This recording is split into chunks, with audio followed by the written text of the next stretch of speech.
Hello guys, welcome to Tripathi tutorial. तो guys, जैसा कि हम पढ़ रहे थे पाइथन की सीरीज, और पाइथन की सीरीज में हमने पिछली क्लास में खत्म किया था डेटाबेस।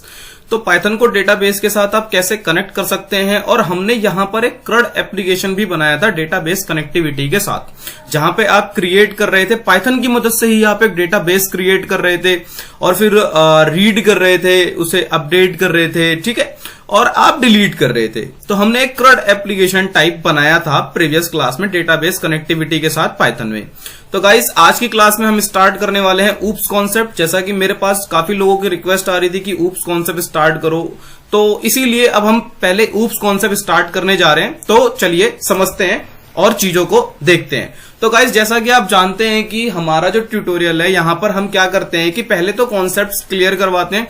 कॉन्सेप्ट्स क्लियर करवाने के बाद हमारा मेन फोकस जो होता है वो होता है लॉजिक बिल्डिंग पर, क्योंकि आप प्रोग्रामिंग पढ़ रहे हैं। प्रोग्रामिंग का मेन मकसद क्या होता है? लॉजिक बनाना। आप अगर काम करेंगे, अगर आपके लॉजिक ही अच्छे नहीं होंगे तो आप काम नहीं कर पाएंगे। देखिए, सिंटैक्स सब लोग सीख लेते हैं, लेकिन उनको यूज कहां पर करना है वो मेन होता है। तो सबसे पहले हम थोड़ा कॉन्सेप्ट्स पढ़ेंगे, उसके बाद हम इनसे रिलेटेड प्रोग्राम्स करेंगे और कुछ असाइनमेंट्स करेंगे, जिससे आपका लॉजिक भी अच्छा हो जाए और आपको ये पता लग जाए कि ये चीजें यूज कहां करनी है ना। अभी तो सारा काम हमारा, जितनी हमने लिस्ट पढ़ी, डिक्शनरी पढ़ी, टपल पढ़ी, इन सब चीजों से भी हो रहा है। क्या कहते हैं, डेटाबेस कनेक्टिविटी करी, उनसे भी हो रहा है। बट यार, ये ऊप्स कॉन्सेप्ट की जरूरत क्यों पड़ी, तो ये भी सीखेंगे। कब ऊप्स कॉन्सेप्ट यूज करना चाहिए, क्यों यूज करना चाहिए। ओके, तो चलिए स्टार्ट करते हैं आज की क्लास। तो सबसे पहले हम बात कर लेते हैं कि ऊप्स कॉन्सेप्ट क्या होता है। तो ऊप्स कॉन्सेप्ट जो है वो आपका कुछ भी नहीं है, एक तरीका है प्रोग्रामिंग को करने का, ठीक है। अगर इसकी फुल फॉर्म की बात करें तो ऑब्जेक्ट ओरिएंटेड प्रोग्रामिंग, ठीक है। तो इसमें क्या होता है कि एक तरीका होता है प्रोग्रामिंग करने का, ठीक है। जैसे खाना का एग्जांपल ले लेते हैं, तो कुछ लोग क्या करते हैं, नीचे बैठ के खाते हैं, कुछ लोग टेबल कुर्सी पे खाते हैं। तो उसी तरीके से प्रोग्रामिंग का भी एक तरीका है, वो है ऊप्स तरीका। तो उस ऊप्स के कॉन्सेप्ट को हम समझेंगे, और ऊप्स के कॉन्सेप्ट को यूज करने पर फायदा क्या क्या होता है वो भी समझेंगे, ठीक है। तो बेसिकली जो रियल वर्ल्ड से रिलेटेड चीजें होती हैं, जिनपे हमें प्रोग्राम करना होता है, कोड करना होता है, उन चीजों को आसान बना देता है ऊप्स कॉन्सेप्ट। अगर आप ऊप्स कॉन्सेप्ट को फॉलो करके प्रोग्रामिंग करते हैं तो आपका जो कोड है वो बहुत ही अच्छा बनता है, ठीक है। नंबर 1, वो स्ट्रक्चरल बनता है, ठीक है, एक स्ट्रक्चर की फॉर्म में बनता है, ठीक है। और स्ट्रक्चर की फॉर्म में बनता है, उससे क्या होता है कि आप ना उसको रियूजेबल भी कर सकते हो, ठीक है। आपने एक क्लास बना करके रख ली है ना, और उस क्लास को आपने अपने कोड में यूज किया ही किया। आपने उस क्लास के अंदर जो मेथड्स बना रखे हैं, आप उनको कहीं और भी यूज कर सकते हैं। तो मतलब रियूजेबल होता है, स्ट्रक्चर होता है, और इजी टू अंडरस्टेबल होता है। कोई भी देख करके समझ जाता है कि हाँ, ये चीज जो है वो इसके लिए बनाई गई है। तो टाइम वेस्ट नहीं करते थ्योरी में, थोड़ा सा समझते हैं चीजों को और प्रैक्टिकल स्टार्ट करते हैं। तो सबसे पहले हम जो आज पढ़ने वाले हैं वो पढ़ने वाले हैं क्लास और ऑब्जेक्ट, ठीक है। तो सबसे पहले बात करते हैं ऊप्स कॉन्सेप्ट का। अगर किसी ने नाम ले लिया तो आप समझ जाइएगा कि वहां पर आपका दो कॉन्सेप्ट खड़ा है। जो मेन होता है वो होता है क्लास एंड ऑब्जेक्ट। तो सबसे पहले बात करते हैं क्लास एंड ऑब्जेक्ट की, ये होता क्या है ऊप्स कॉन्सेप्ट के अंदर। तो उससे पहले एक नेचुरल एग्जांपल ले लेते हैं क्लास एंड ऑब्जेक्ट का। तो अगर क्लास की बात करूं तो मान लीजिए बीटेक, कि यार नॉर्मल ले लो, बीटेक सभी करते हैं, बहुत लोग करते हैं। तो बीटेक क्या एक क्लास है ना। उसके अंदर जो स्टूडेंट हैं वो सारे के सारे ऑब्जेक्ट हैं, ठीक है। क्योंकि जितने भी स्टूडेंट बीटेक के अंदर हैं, बीटेक कंप्यूटर साइंस ले लो या सिविल इंजीनियर ले लो, तो बीटेक कंप्यूटर साइंस ये एक क्लास है, और इसके अंदर जो बच्चे पढ़ रहे हैं वो इसके ऑब्जेक्ट हैं। तो आप ये कह सकते हैं कि the group of object is called class and object is dependent on the class, ठीक है। हमने बीटेक करी हुई है, बीटेक कंप्यूटर साइंस करी हुई है, तो यहां पर क्या होगा, बीटेक कंप्यूटर साइंस एक क्लास है, और उसके अंदर जो भी बच्चे हैं जो करते हैं उन सबको बीटेक कंप्यूटर साइंस की ही तो डिग्री मिलेगी, सबको सेम डिग्री मिलेगी ना। और सब लोग कोडिंग पढ़ते हैं, है ना, पढ़ाया तो सेम जाता है, बाकी आप सीखो या ना सीखो वो तो एक अलग चीज है, वो तो आप पे डिपेंड करता है। तो वो सब क्या है, ऑब्जेक्ट हैं उसके, ठीक है।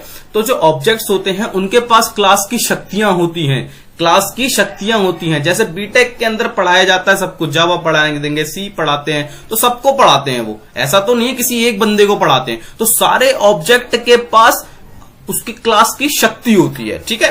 तो एक और एग्जांपल ले लेते हैं क्लास और ऑब्जेक्ट का। यार कार का एग्जांपल ले लो, है ना। तो कार, अब कार क्या है, वो एक क्लास है, ठीक है। उसके अंदर ऑब्जेक्ट क्या क्या आ जाएंगे, उसके अंदर ऑब्जेक्ट आ जाएंगे आपके लाइक BMW है या मर्सिडीज है या फिर आपकी अल्टो है या नैनो है ना।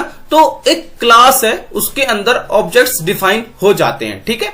तो चलिए अब थोड़ा प्रोग्रामिंग में समझते हैं चीजों को और आगे बढ़ते हैं, ठीक है। चलिए, अब सबसे पहले अगर हम क्लास को यूज कर रहे हैं तो हमें क्लास बनानी आनी चाहिए, ठीक है। तो क्लास बनानी आनी चाहिए से पहले हमें यह भी समझना होता है कि यार ये क्लास है तो है क्या। तो अभी तक अगर आपने देखा हो कि मैंने लिखा a = 10 और अगर मैं इसका प्रिंट कराता हूं टाइप, तो जैसे ही मैंने इसका टाइप को प्रिंट कराया तो आप देख सकते हैं टाइप को प्रिंट कराते ही यहां पर आपको कह रहा है क्लास इंट। क्लास इंट मतलब एक क्लास बनी हुई है, ठीक है, इंटीजर टाइप की, ठीक है, उसके अंदर से ये वैल्यू आई हुई है, ठीक है। ये जो वेरिएबल है जिसके अंदर आपने 10 स्टोर कराया है, असाइन किया है, वो कौन सी क्लास से आ रहा है, इंटीजर क्लास से आ रहा है। तो ये क्लास पहले से ही बनी बनाई है ना। तो इसी तरीके से ये क्लास कैसे बनाई जाती है हम अब वो सीखने वाले हैं। जैसे अगर आप लिस्ट का एग्जांपल ले लीजिए, तो आपने जब वहां पे चेक किया था इसका टाइप, तो वहां पर आप देख पा रहे थे कि आपको वो बार बार जैसे ही आप टाइप चेक करते थे तो वो कहता था कि ये भाई साहब लिस्ट टाइप है, ठीक है, लिस्ट क्लास है।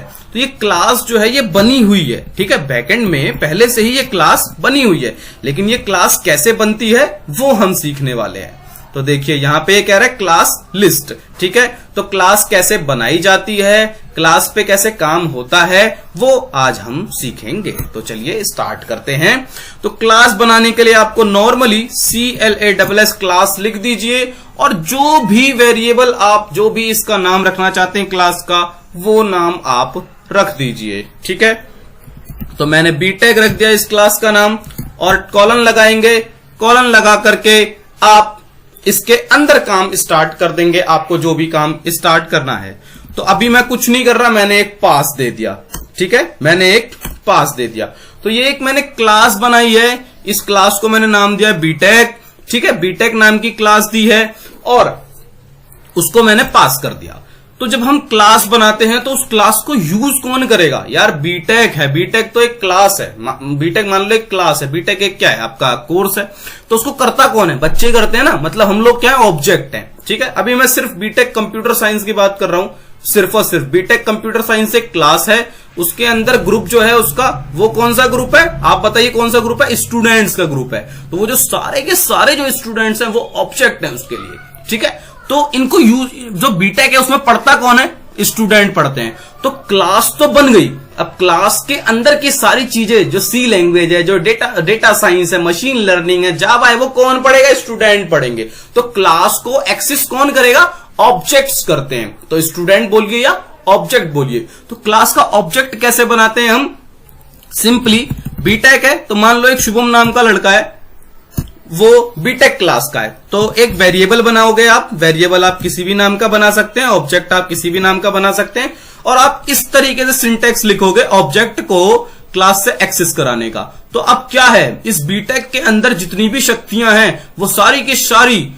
की सारी काली शक्तियां वो शुभम के अंदर चली गई, बीटेक वाली, ठीक है। जैसे ही आपने ये लिख दिया एक वेरिएबल मतलब शुभम और इक्वल टू बीटेक, तो इसका मतलब क्या है कि एक क्लास थी बीटेक और बीटेक की क्लास के अंदर जितनी भी शक्तियां थी वो सारी की सारी शुभम नाम के ऑब्जेक्ट के अंदर चली गई, ठीक है। अब हम एक काम करते हैं, शुभम के अंदर बीटेक की शक्तियां चली गई हैं, तो अब शुभम जो है वो सारी फंक्शनैलिटी कर सकता है जो इस बीटेक के अंदर थी। तो अभी तो मैंने कुछ लिखा नहीं है, पास ही लिखा है, तो मैं रन करा के देखता हूं शुभम को कि कुछ मिलता है या नहीं मिलता है, मतलब ये जो ऑब्जेक्ट है। तो मैंने जैसे ही इस ऑब्जेक्ट को रन कराया तो मेरे को साफ साफ क्या बोल रहा है, मेन बीटेक, मेन मतलब मेन क्लास जो है वो बीटेक है, ऑब्जेक्ट है ये बीटेक क्लास का, क्या है ये ऑब्जेक्ट है। इसने बता दिया कि ये बीटेक क्लास का ऑब्जेक्ट है, और जैसे ही हम वहां पे लिस्ट का टाइप चेक करते थे और इंटीजर का टाइप चेक करते थे, वैसे अगर मैं यहां पे इस शुभम जो मैंने ऑब्जेक्ट बनाया है, मैं अगर इसका टाइप चेक करता हूं तो आप देखेंगे यहां पर इसका टाइप जो है वो क्या आ रहा है, बीटेक आ रहा है। मतलब ये बीटेक जो क्लास हमने बनाई है ये उसका ऑब्जेक्ट है, ये उसके अंदर से निकला है। ठीक है, आई थिंक गाइस आपको समझ में आ रहा होगा। अगर नहीं आ रहा है तो आप मुझे कमेंट करके पूछ सकते हैं अगर आपका कोई डाउट है। ठीक है, तो चलिए अब क्लास के अंदर हम क्या क्या कर सकते हैं। तो क्लास के अंदर जो भी हम काम करते हैं वो मेथड्स बना करके करते हैं। मेथड्स कुछ नहीं है, जो हम फंक्शंस लिखते थे डेफ कीवर्ड के साथ, उसको हम वहां पे प्रोसीजरल प्रोग्रामिंग में हम उसको फंक्शन कहते थे, लेकिन जब वो क्लास के अंदर बन जाता है तो उसको हम लोग मेथड कहते हैं। ठीक है, तो चलिए देखते हैं एक एग्जांपल के साथ। ठीक है, तो आप जानते ही हैं कि हम क्लास कैसे बनाते हैं। सिंपल एक वर्ड लिखिए क्लास, और क्लास लिखने के बाद आपको क्लास का जो भी नाम देना है आप वो नाम दे दीजिए। ठीक है, तो मैं एक डेमो नाम दे देता हूं इस क्लास का। मैंने अपनी क्लास का नाम क्या दे दिया, डेमो दे दिया। अब क्लास के अंदर हम जो भी काम करते हैं, जो भी फंक्शनैलिटी करते हैं, वो हम मेथड्स बना बना के करते हैं। तो जैसा कि आप जानते हैं कि मेथड्स जो है वो फंक्शन ही है, बट जब वो क्लास में बनने लग जाते हैं क्लास के अंदर तो वो मेथड कहलाते हैं, और जब वो बाहर बनते थे तो वो आपके फंक्शंस कहलाते थे। बट दोनों में डिफरेंस है, मैं बताऊंगा अभी आपको। ठीक है, अब मैं इसमें एक छोटा सा एक मेथड बना लेता हूं डेफ टेस्ट नाम का, और ये मेथड मैंने बना लिया, और बनाने के बाद मैं इसमें एक सिंपल फंक्शन प्रिंट स्टेटमेंट डाल देता हूं, वेलकम टू ऊप्स कॉन्सेप्ट। ठीक है, वेलकम टू ऊप्स कॉन्सेप्ट। ठीक है, आप लोगों का स्वागत है भाई साहब। ठीक है, अब ये मैंने एक क्लास बनाई, उस क्लास के अंदर मैंने एक मेथड बनाया, एक मैंने काम किया, एक टेस्ट मेथड बनाया जिसमें क्या लिखा हुआ, वेलकम टू ऊप्स कॉन्सेप्ट। अब ये क्लास बना करके रख दिया, मुझे इस क्लास को अगर यूज करना है तो क्लास को यूज करने के लिए सबसे पहले हमको उसके ऑब्जेक्ट बनाने पड़ते हैं। तो मान लो मैंने एक ऑब्जेक्ट बनाया ए नाम का, ए के अंदर मुझे क्लास की दिव्य शक्ति देनी है, तो मैं क्या करूंगा, क्लास को यहां पे असाइन कर दूंगा। तो अब ये जो क्लास है, ये डेमो जो है, इसका मैंने एक ऑब्जेक्ट बनाया ए नाम का, और उसके अंदर अब डेमो की जितनी भी शक्तियां हैं वो सारी की सारी चली गई। मतलब डेमो के अंदर आपने ये जो मेथड लिखा है ना, आप इस मेथड का भी आउटपुट आप इस ऑब्जेक्ट के थ्रू गेट कर सकते हैं। इस ऑब्जेक्ट के अंदर डेमो की सारी शक्तियां जा चुकी हैं, तो आपने बनाया ऑब्जेक्ट और डेमो की सारी शक्ति चली गई। अब मान लो आपको इस मेथड को उठाना है, इस मेथड को यहां पे कॉल कराना है, रन कराना है, तो कैसे करोगे, कुछ नहीं, प्रिंट करा दो। प्रिंट में डाल देता हूं ए क्यों, क्योंकि डेमो जो था वो एक क्लास था, उसका ऑब्जेक्ट कौन है, ए। और कभी भी जब हम किसी भी क्लास के अंदर के मेथड को बाहर बुलाते हैं, उसका जो आउटपुट होता है उसको जब हमें गेट करना होता है तो हम डॉट से बुलाते हैं। तो अब ऑब्जेक्ट ए के अंदर सारी शक्तियां आ चुकी हैं डेमो की। अब ए बुलाएगा, किसको बुलाएगा, टेस्ट वाले मेथड को बुलाएगा। तो सिंपली क्या करेगा, ए डॉट टेस्ट बोलेगा। डॉट क्या है, बुलाता है, इनकी भाषा है डॉट वाली। ठीक है, कि डॉट से बुलाना है, ए डॉट टेस्ट, क्योंकि ए के अंदर सारी शक्ति आ चुकी है, किसकी, डेमो की सारी शक्ति ए के अंदर आ चुकी है। मतलब ये सब आ चुका है, ये जो टेस्ट बना हुआ है ना। तो कैसे बुलाओगे, ए डॉट टेस्ट, कि ए के अंदर से टेस्ट को निकालो। अब मैंने ये प्रिंट कराया है। ठीक है, तो यहां पे इसका मतलब क्या है, आपने ए डॉट टेस्ट लिखा तो ये जो फंक्शन है ये यहां पर कॉल होगा। तो जैसे ही ये फंक्शन यहां पर कॉल होगा तुरंत वो यहां पहुंचेगा, और इसके अंदर आपने सिंपली क्या किया हुआ है, एक प्रिंट स्टेटमेंट दिया हुआ है। तो चलिए रन कराते हैं और देखते हैं। तो ये कह रहा है कि 0 positional argument but one was given. Okay, तो कह रहा है कि demo dot test takes 0 positional argument but 1 was given. वो कह रहा है कि ये 0 पोजिशनल आर्ग्यूमेंट लेता है पर आपको 1 देना है। एक्चुअली आप जब भी फंक्शन बनाते हैं किसके अंदर, क्लास के अंदर, मतलब जब भी आप मेथड्स बनाते हैं तो आपको यहां पर एक सेल्फ नाम का कीवर्ड देना जरूरी है, कंपलसरी है। जब कभी भी आप क्लास के अंदर मेथड्स बनाएंगे तो आपको उन मेथड्स में ये कीवर्ड देना जरूरी है। तो एक तो ये डिफरेंस हो गया फंक्शन में और क्लास में, ठीक है। तो अब रन करा करके देखते हैं, क्योंकि फंक्शन में तो जरूरी नहीं था ना, जब आप कुछ रिटर्न कराते थे या फिर मतलब आर्गुमेंट लेते थे तब आप डालते थे, लेकिन यहां पे आपको एक आर्गुमेंट देना कंपलसरी है, ठीक है। तो हम सेल्फ दे देते हैं।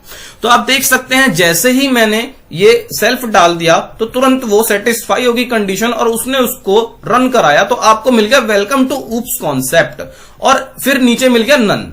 अब ये नन क्या है? तो जब आप फंक्शन नॉर्मल फंक्शन बनाते थे तो वहां पर क्या होता था, अगर आप उस फंक्शन को कॉल कराते थे तो पहली बात तो उसमें कोई आर्गुमेंट देने की जरूरत नहीं पड़ती थी। बट ऊप्स कहता है कि क्लास के अंदर अगर बना रहे हो मेथड तो आपको एक आर्गुमेंट देना कंपलसरी है, ठीक है। तो जो बचपन से चली आ रही है वो सेल्फ चली आ रही है, तो आप भी सेल्फ डाल दीजिए, ठीक है। तो आपको एक आर्गुमेंट देना कंपलसरी है, ठीक है, वरना वो एरर दे देगा, ठीक है, मेथड बनाते समय। यहां पे देने की जरूरत नहीं है कॉल के टाइम पर, बट यहां पर आप जब बनाएंगे तो आपको सेल्फ लिखना पड़ेगा, क्योंकि इसको ही लिखने पर उसको पता लगता है कि मैं इस क्लास का रिलेटिव हूं, ठीक है। मतलब ये जो सेल्फ लिखते हो तभी उसे पता लगता है कि मैं इस क्लास का रिलेटिव हूं और मैं इस क्लास के अंदर बनने जा रहा हूं, ठीक है। तो ये कंपलसरी है। अब आपने एक चीज और नोटिस करी कि जब मैंने अभी रन कराया था तो प्रिंट तो दे ही रहा था लेकिन वो नन भी दे रहा था। तो वो नन इसलिए दे रहा था क्योंकि हमने यहां पर कुछ भी रिटर्न नहीं कराया है। तो जब हम मेथड बनाते हैं और वहां पर कुछ रिटर्न नहीं कराते हैं तो बाय डिफॉल्ट हमको नन रिटर्न करता है। लेकिन अगर मैं यहां पे अभी रिटर्न लिख दूं, रिटर्न में मैंने शुभम नहीं लिख रहा यार, त्रिपाठी लिख देता हूं, त्रिपाठी ट्यूटोरियल लिख दिया रिटर्न में। तो अभी आप देखिएगा अब वो हमें नन नहीं देगा, अब वो हमें क्या देगा, रिटर्न देगा, क्योंकि उसको रिटर्न मिल रहा है ना। देखो वेलकम टू ऊप्स कॉन्सेप्ट उसने दिया क्योंकि वो प्रिंट स्टेटमेंट था, और उसके बाद उसके नीचे हमने रिटर्न डाल रखा है। अगर हम रिटर्न नहीं डालते तो वो क्या करता, वो दोबारा हमको सॉरी नन दे देता। अब दोबारा समझते हैं चीजों को। तो सबसे पहले एक क्लास बनाई। क्लास आप किसी भी नाम से बना सकते हैं। क्लास के अंदर जो हम फंक्शनैलिटी करते हैं, हम जो भी कोड लिखते हैं तो वो मेथड के थ्रू लिखते हैं। तो सबसे पहले हमने मेथड लिखा। मेथड कुछ भी नहीं है, जो फंक्शन हम बनाते थे वही फंक्शन हमारा मेथड कहलाता है। बस जब क्लास के अंदर लिख देते हैं तो वो मेथड बन जाता है, और इसमें एक सेल्फ नाम का आर्ग्यूमेंट कंपलसरी है देना। अगर आप नहीं देंगे तो आपने अभी देखा था एरर आ गई थी, ठीक है। कॉल के टाइम पे देने की जरूरत नहीं है, बट जब बना रहे हैं तब आपको एक आर्ग्यूमेंट देना कंपलसरी है, क्योंकि यही आर्ग्यूमेंट बताता है कि ये मेथड बन रहा है किसी क्लास के अंदर, ठीक है। फिर हमने इसके अंदर एक सिंपल प्रिंट स्टेटमेंट लिखी थी और रिटर्न करा था। तो अब क्लास तो बन चुकी है, इसको यूज करने के लिए हमको एक ऑब्जेक्ट बनाना पड़ता है। हमने ए नाम का ऑब्जेक्ट बनाया और डेमो को असाइन कर दिया उसके अंदर। तो इससे क्या होगा कि सारी शक्तियां चली गई ए के अंदर। अब आपको जो भी मेथड यूज करना है वो आप डॉट लगा लगा के यूज कर सकते हैं। मान लो मैं इसमें एक और मेथड बना लेता हूं, बेस्ट मेथड। तो जैसा कि हम जानते हैं हमको सेल्फ देना पड़ेगा, वरना ये एरर दे देगा, क्योंकि एक आर्ग्यूमेंट लेना इसको कंपलसरी है। मैंने लिख दिया hello, hello bro, I am best, I am best, है ना। अब मैं रिटर्न करा देता हूं, देखो रिटर्न नहीं करा रहा हूं तो नन दे देगा अभी। अब मैंने बेस्ट बना लिया, तो ए के अंदर टेस्ट को कॉल कराने की भी शक्ति है और बेस्ट को भी कॉल कराने की शक्ति है। क्यों? क्योंकि पूरा का पूरा डेमो आपने असाइन कर दिया है ना। जो डेमो क्लास थी उसको असाइन पूरा ऑब्जेक्ट बन चुका है उसका ए, है ना। तो यहां पे देखते हैं, मैंने लिख दिया प्रिंट ए डॉट बेस्ट, ठीक है, ए डॉट बेस्ट। और मैं प्रिंट इसलिए करा रहा हूं क्योंकि इसके अंदर जो भी वैल्यूज आएंगी वो प्रिंट होके आपको दिख जाएं, ठीक है। अब देखते हैं और समझते हैं चीजों को। तो आप देख सकते हैं ये कह रहा है वेलकम टू ऊप्स कॉन्सेप्ट। ये आपका पहला, सबसे पहले आपका ये वाला टेस्ट मेथड आपका कॉल हुआ। तो जैसे ही ये कॉल हुआ वो यहां गया, उसने देखा यहाँ पे एक प्रिंट था वेलकम टू उप्स कॉन्सेप्ट और रिटर्न भी था त्रिपाठी ट्यूटोरियल, तो वो दोनों आपको उसने दिखा दिया।